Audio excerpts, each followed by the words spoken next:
Hi everybody. In this video, we're going to wrap up by talking about advertising is our last topic on monopolistic competition. So as we talked about, advertising is going to help drum up demand, but it's mainly going to try to differentiate people's products. And so we're most likely to see monopolistic competition be the type of industry where we're going to see lots of advertising. Now that said, we could see some advertising in monopolies. This was like what we saw with the De Beers ad. This is to kind of drum up demand.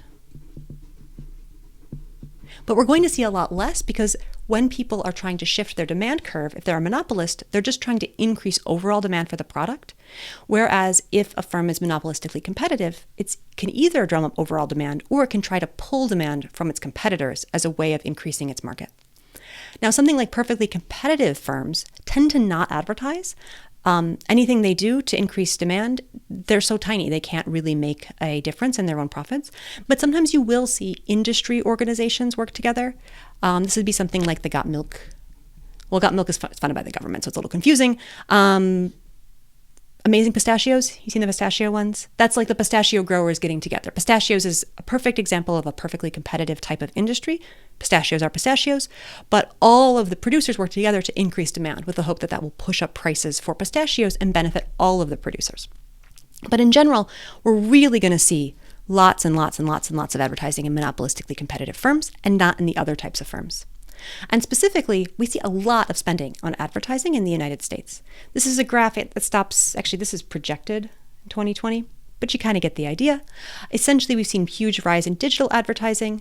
We've seen a pretty steady maintaining of TV, a dramatic reduction in newspapers, which has created some really complicated effects in terms of funding those newspapers.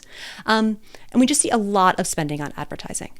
So one question is, what does that get us, right?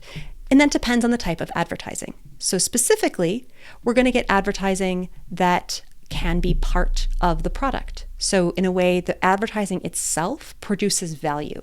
Now, this is something we don't often think about. Like I don't think, oh man, I love these commercials that I see on TV because they help increase my value for the things I consume. But people have done studies in terms of something like a Coca-Cola Pepsi distinction. And Coca-Cola versus just like having no label at all. And they've found using various fMRI scans that when people are drinking Coke or Pepsi and they know it's Coke or Pepsi, it actually increases their enjoyment in their brain. Like having that label, having that brand is associated with something special to them. And if you take away that brand, you take away the association with whatever Coca-Cola and Pepsi is trying to portray, people don't actually enjoy it as much, even though the product is exactly the same. So in some cases, the advertising can actually produce additional joy. You also see the same thing when we talk about something like a branded t-shirt, right? It's the branding itself that is actually adding to the value, right? I can't just put any letters on a t-shirt and make people want to buy it, but if it says Nike or has that little swooshy thing, people are pretty happy and they're willing to pay more and they like it more. And that's what we see in the Coke versus Pepsi in this particular study. So that's one thing that we get out of advertising is literal utility. The other thing we get from advertising is information. Something like a grocery mailer will convey the price, the quality, the availability. Hey, there's a sale. You can get large tangy limes, 3 for $1. Informative advertising can help us learn about a new product, learn about new features, and this can be extremely useful. Personally, I'm super susceptible to this type of advertising.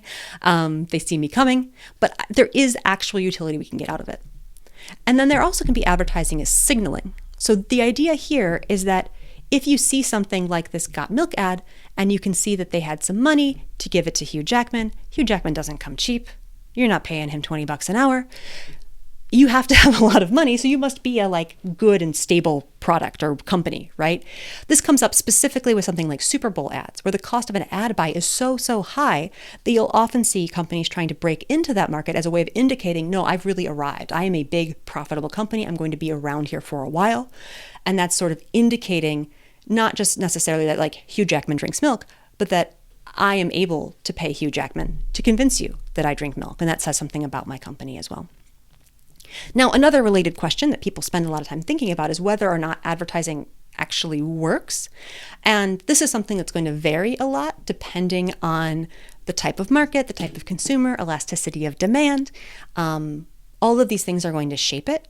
And it's a really tricky question to answer, because one of the challenges is that if we see a market where there's a lot of advertising and a high market share, we don't know necessarily, is it the case that Coca-Cola advertises in order to increase its market share, or is it the case that Coca-Cola can advertise because it has so much market share? That is, does the advertising increase the market share, or does its big market share increase its advertising because its market share gives it the profits to do so? If you get further into economics or any sort of causal work, we call that like a simultaneity. The two things can determine each other, and that can make it really tricky. People have spent a lot of time trying to think about this. They've found some relationships that suggest a positive relationship. This is in the cereal market, and you can see that products that are advertised more heavily tend to have a higher market share, but you have to find creative ways to get around this simultaneity problem.